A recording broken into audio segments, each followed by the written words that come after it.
The following program contains views that are not those of WVTC, iNetworks Communications, their subsidiaries, affiliates, or financial supporters.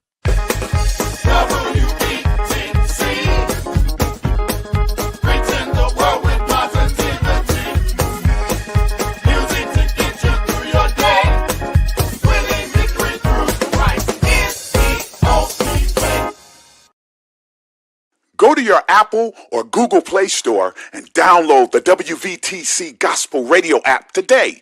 You can also say, Alexa, play WVTC Radio Skills. Would you like to play WVTC Radio Network? Absolutely. Download it today.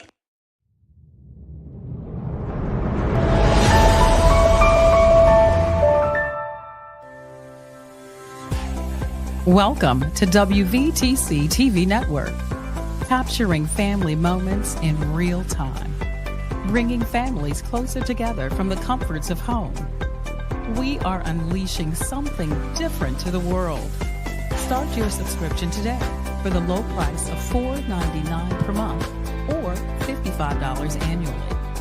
Go to www.wvtctvnetwork.com to sign up today. WVTC TV Network is streaming live on 8 different platforms. You can easily download the WVTC TV Network app on the Apple Store, Play Store, Roku, Fire TV, and more. Here at WVTC TV, we have access to movies that everyone can enjoy, including independent films, Sons of a Preacher and a Good Thing, Treasures of Life, the epic drama, The Passion of the Christ, and the box office hit Madagascar Escape to Africa. Remember, go to www.wvtctvnetwork.com and sign up today.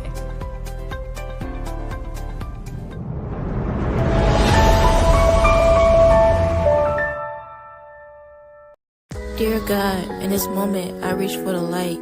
When the path seems uncertain and hope feels out of sight, guide me through the darkness, let your love be my guide. In the depths of my struggles, I know you're by my side. When the world fades away, I find myself wandering through memories, tracing the lines of who I used to be. In the quiet night, when the world fades away, I find myself wandering through memories, tracing the lines of who I used to be. A tapestry woven with dreams and scars, each thread a story, each color a part of the journey that shaped me, the battles I fought. In the mirror I see a reflection, a mosaic of moments, a collection of lessons. From laughter to tears, from joy to despair, every heartbeat whispers, you're still standing there. Who I am is a melody, a rhythm of my soul, a symphony of hopes, a tale yet to be told. I'm the echoes. Good evening. Thank you for joining Live Dream Survivors podcast show this evening. Today I have a guest on here today, which I feel privileged, honored to have. Reverend Franklin Morris is going to be on my show today. Today we're going to switch it a little bit. We're going to talk about men that have experienced some form of domestic violence abuse. You all have been asking and prayed about it and decided to go forth with doing the show about the podcast show about men experiencing domestic violence abuse. And today, Reverend Morris is going to share his story, his testimony, as far as his experience with domestic violence abuse. Well, thank you for having me on the show. I don't take it for granted. I don't take it lightly, ever being asked on the show. But I'm not going to say no names. I'm not going to say what relationship it was, but I was in a relationship that wasn't really physical, domestic, more than it was emotional and verbal. Okay. You know, I one thing I don't do, I don't put my hands on women, and so sometimes I felt that was sometimes, almost like a, okay, I can put my hands on you, but you're not gonna put your hands on me type thing. Mhm. Um, the one time I was struck, I said, you know, I got up, lifted her up in the air, put her on the bed to get her off me, and then I walked out because I said I'm not going to jail by putting my hands on a woman, and Mhm. that's not the way I was raised. So, but the verbal, emotional abuse that I used to receive was just overwhelming. Mhm. You know, people think that it's just women that get abused, but it's men too. Mhm. And it's not the fact is that I'm weak because I could easily just laid her out in one punch, and I knew this, and I Yeah. knew that if I wanted to hurt her, I could. But that's not the way I was raised. I've never heard my mom and dad argue a day in my life when they were together. And they were together for 59 years. But I've been 56 years with them. I've never once heard them arguing, not in front of us. Not sitting there saying they didn't have arguments or conversations, but they never did it in front of us. Okay.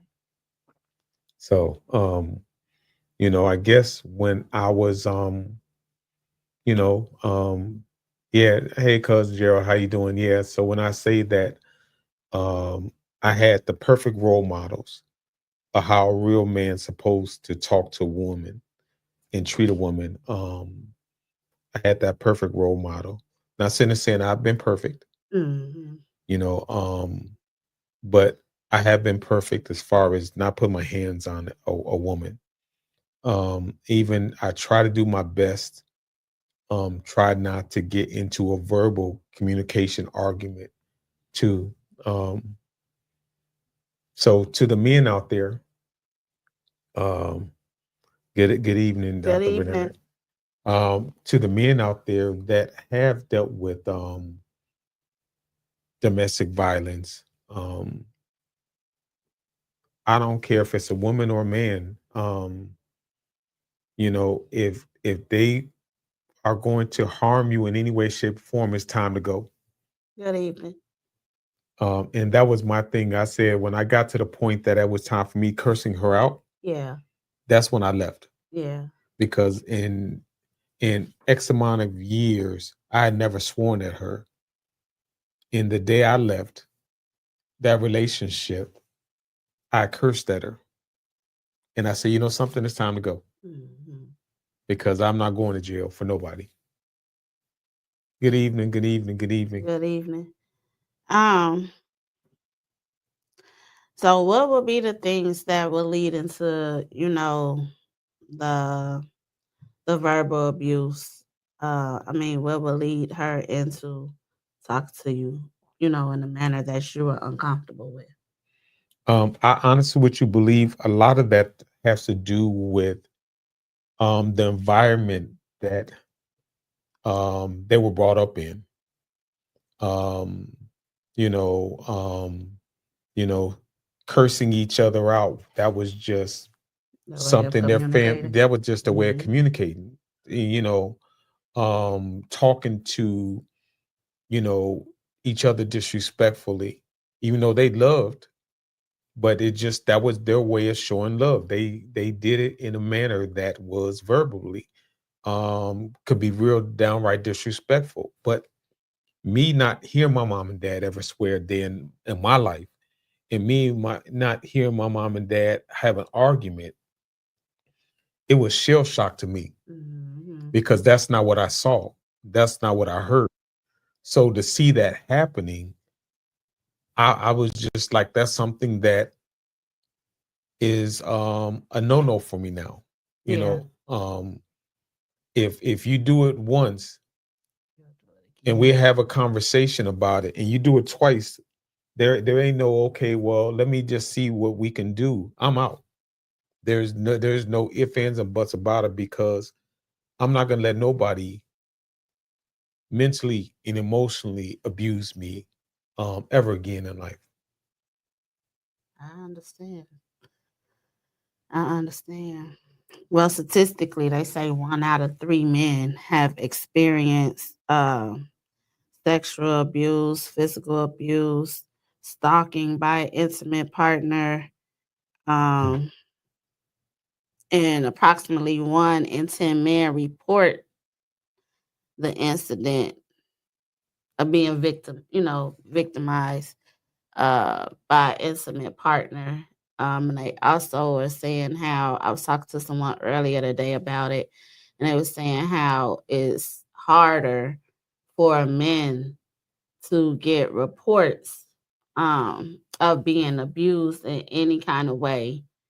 Um, even going to police station to get a report, they say it's kind of hard for a man to get a report because a lot of times they don't believe them.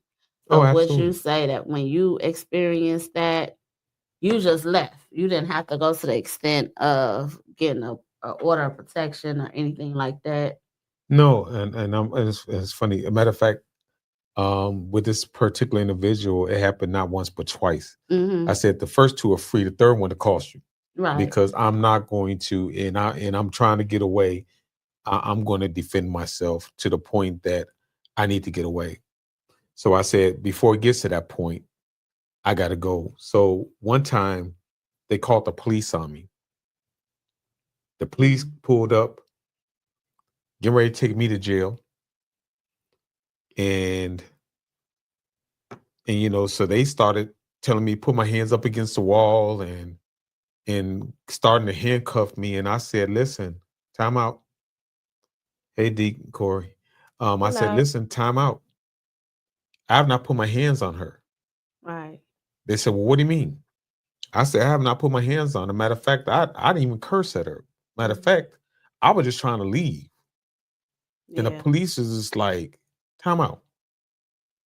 You didn't put your hands on? I said, no. I said, I never put my hands on her. I'd rather leave first. And Right. that's what I was trying to do. I'm just trying to leave to go to church at this particular time. Mhm. And they was like, ma'am, is this true? She said, no, he didn't hit me. Hmm. And I said, I've never raised my hand. Matter of fact, I've never raised my hand at her. Mhm. And they was just like, whoa. The lady was just like, because it was a man cop and a female cop. And she looked at me and looked at her. She said, time out.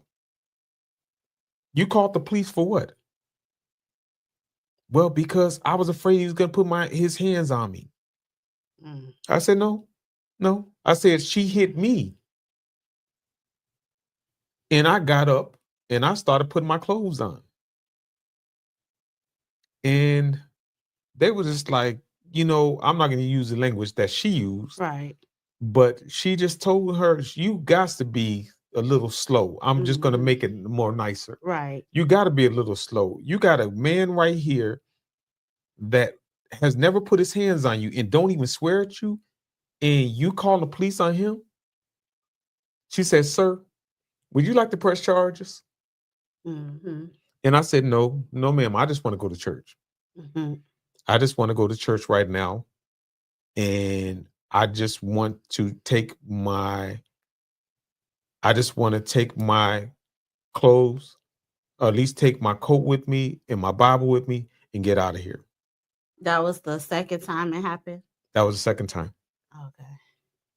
Yeah, the first time, like I said, because I didn't do nothing to her. It's not like she called me cheating or doing nothing like that. None of that stuff at that particular time was going on. It's just that that's the way that she was raised. Yeah. So she saw that in her Growing up family, in our family. going on and off like that. But me, I never saw that, so I was not willing to deal with that. That's why that really goes back to the topic when I was talking, where I feel like, if you ever pay attention to most that's been abused or just around abuse, it's a cycle. It's a repeated cycle. I feel like a family curse. Because most people that are either abusing or victims of abuse, it has happened in their family somewhere down the line. Oh, absolutely. Absolutely. Um, and at least you had sense enough as a man where you felt uncomfortable. Yeah. You walked away from it, where some men probably would have stayed because they wouldn't have thought nothing of it, or eventually it would have led into something else. So more something physical. Yeah. So Well, my mom and dad told me a long time ago that don't you put a hands on a woman, yeah. period, or you're gonna have to deal with us. Yeah. And so they talked that to me. They embedded that to me. So I said I'm not gonna. That's the way I was raised. Mm-hmm. No, that wasn't even an option. And if it got to the point that it was an option, it's time for me to go. Right. I agree.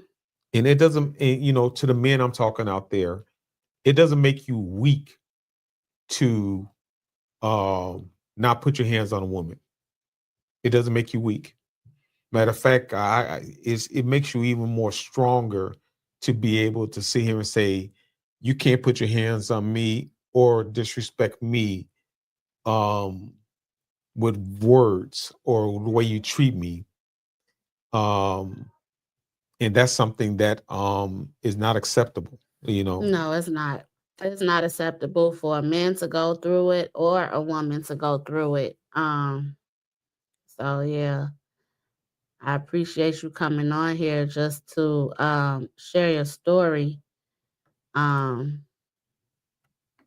about what your experience with abuse. Is there anything else you would like to say?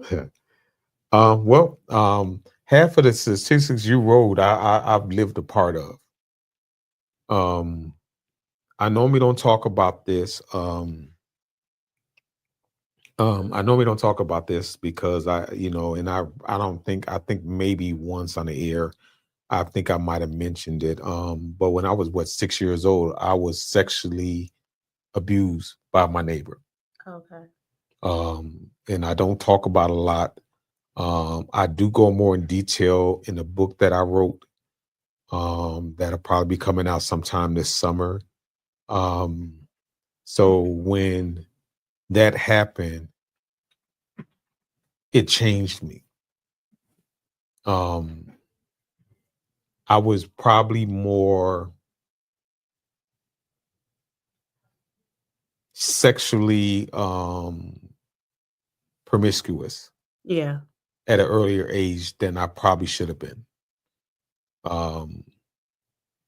So I was So that right there, it changed me because I don't wish that on nobody. Mm-hmm.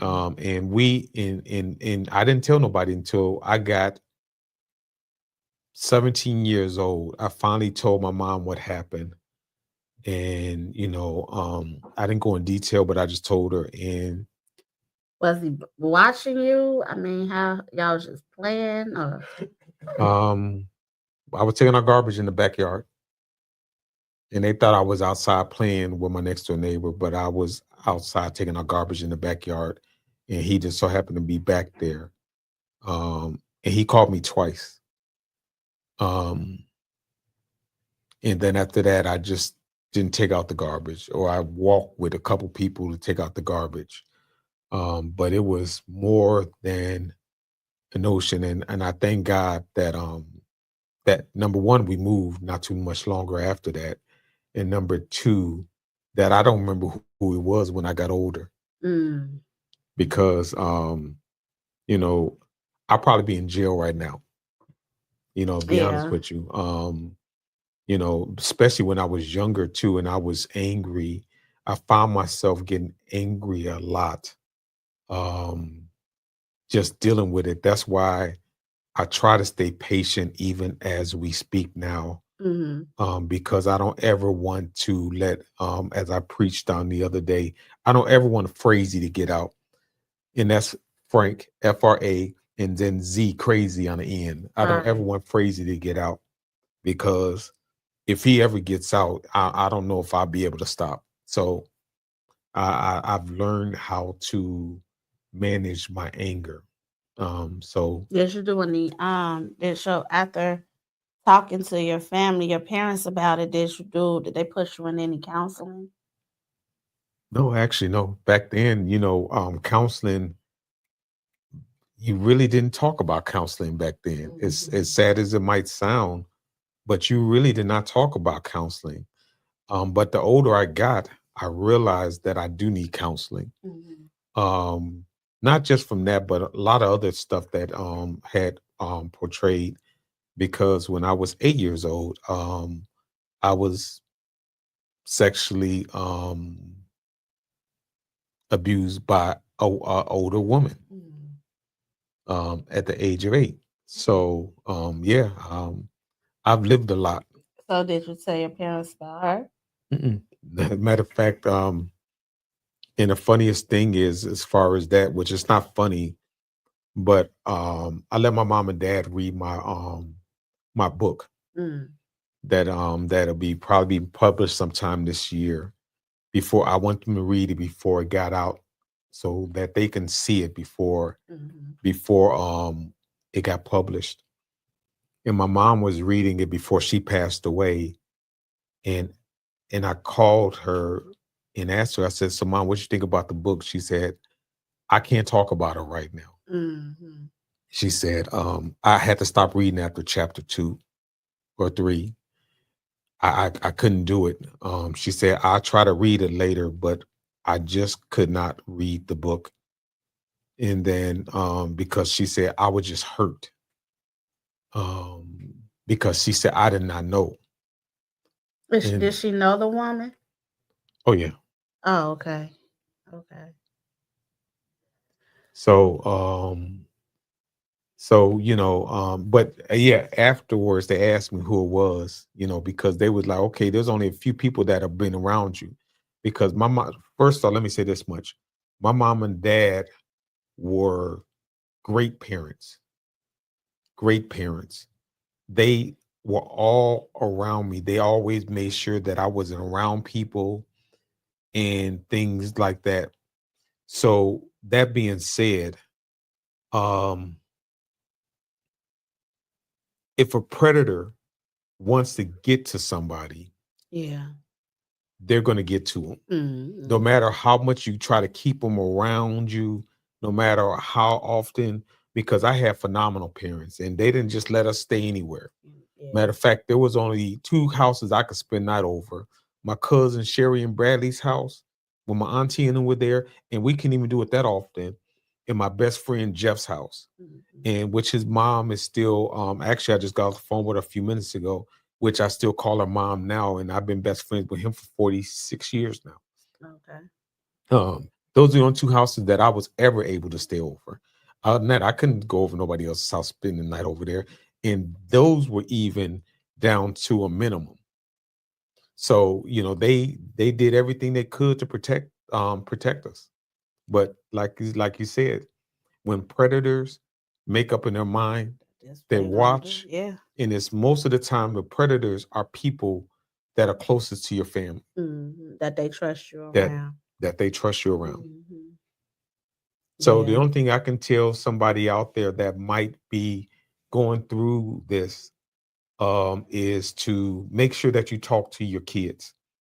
Make sure that you have a good relationship, that they can come to you about anything and everything. Mhm. Not saying to saying I didn't have that relationship with my mom and dad, but I when I was younger, I didn't. Mhm.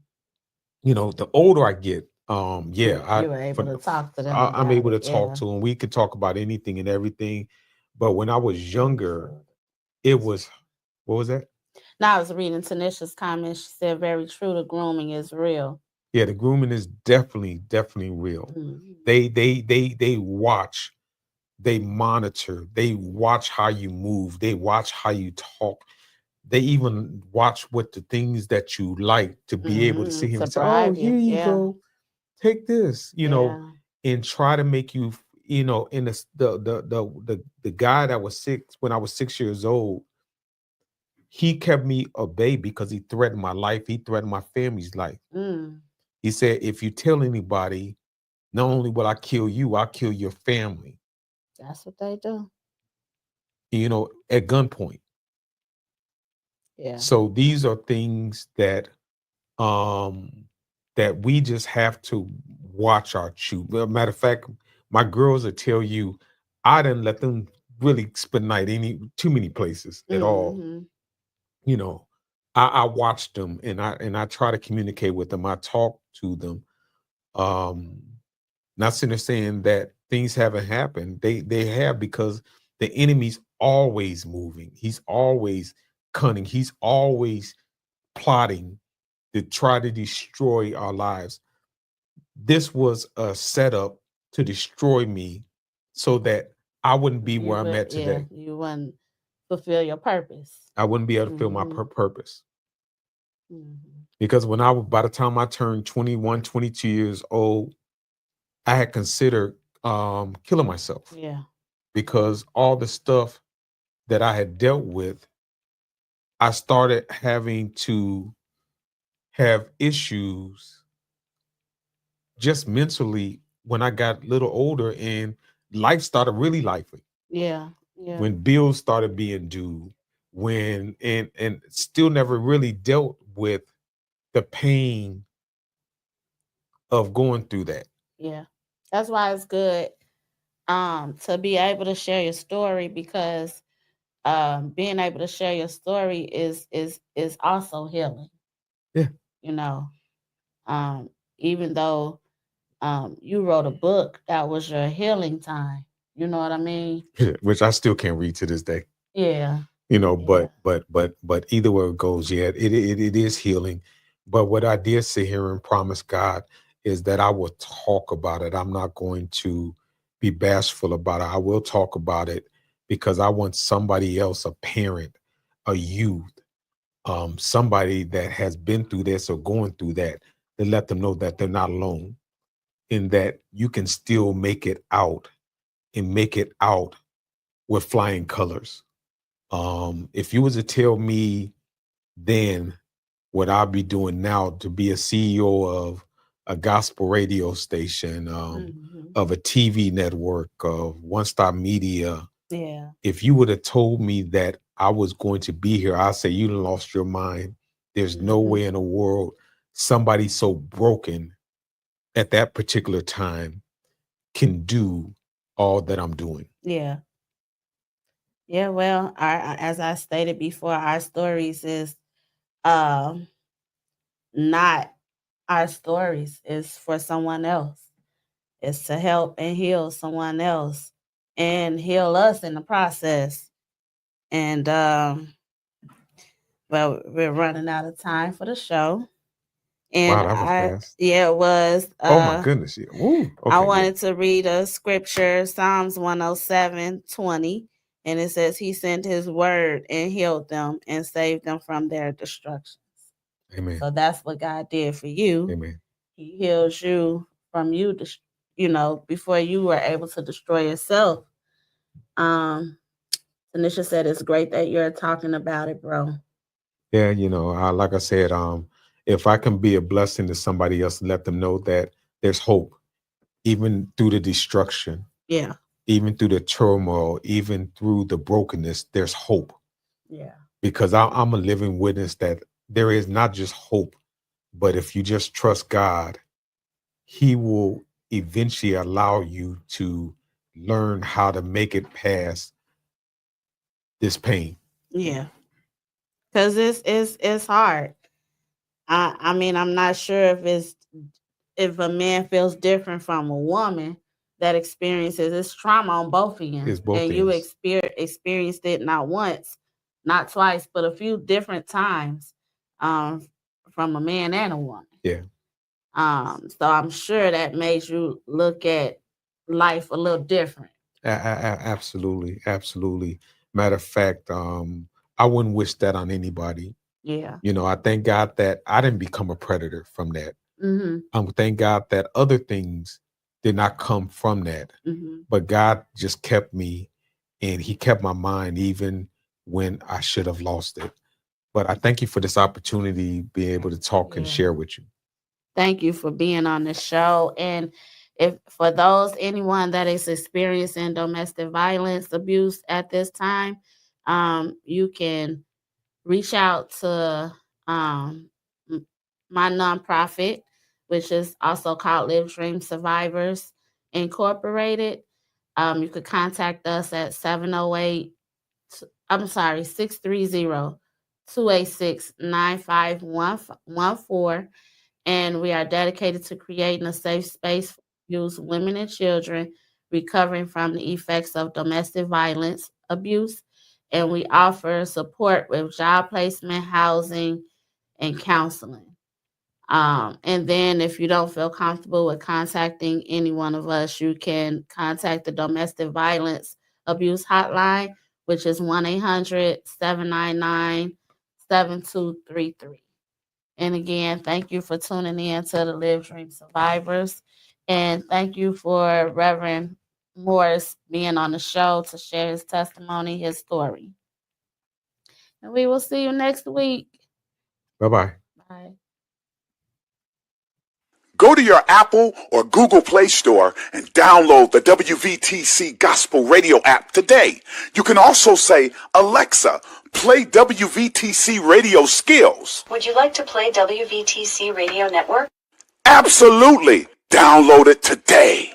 Views made on the preceding program are not those of WVTC Radio, iNetworks Communications, or their financial supporters. Winning victory through Christ, WVTC Allsip Chicago, and iNetworks Communication Station.